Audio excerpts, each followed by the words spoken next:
In today's video, I am going to teach you how to send an Excel file through email. This is a quick, practical process, and once you see it a couple of times, it becomes very easy. You will be using the built-in sharing options in Excel, so you do not need any special third-party tools.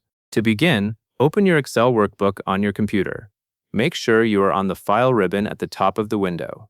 When you are ready, click the File tab on the ribbon. This is usually located in the upper left area of the Excel window. Clicking it switches you from your worksheet view to a menu that manages saving, sharing, and exporting. Take a moment to look for the File tab, then click it once. After you click the File tab, you will see a set of options appear in a side menu. Next, click Share in the left sidebar menu. This part matters because it leads you to the sharing tools built directly into Excel. When you select Share, you are telling Excel that you want to distribute the file, not just save or print it. Pause briefly and confirm that you see the Share section highlighted or selected in the sidebar. Now that you are in the Share area, you will see a list of ways you can share your file. Look for the option that says Email from the Share options. Click Email. This step is important because it connects Excel to your email workflow. Depending on your computer settings, Excel will be able to open an email draft or an email form ready to send. For many users, it will pull from the default email application set on the device. Once you choose Email, Excel will show you the specific method for sending the file. At this point, you need to select whether you want to send it as an attachment or as a PDF. Choose Send as Attachment or Send as PDF.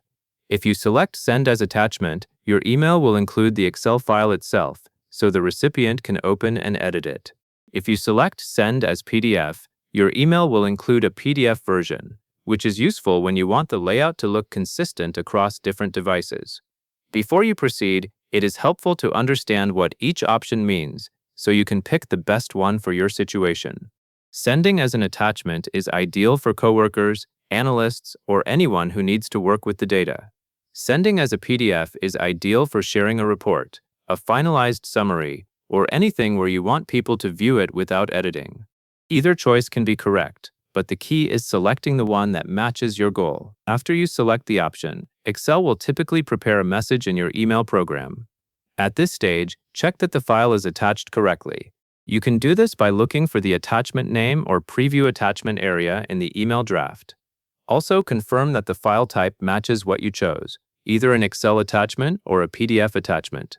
Then review the email fields such as the recipient and subject line. Do not forget to include any short context in the message body if needed, so the recipient understands what they are receiving. When everything looks correct, you can send the email from your email application. Take a quick moment to verify that the attachment is present before sending, especially if your email client shows multiple attachment slots. Once you confirm that the attachment is there, sending is straightforward. That covers everything you need to know, and that is all there is to it.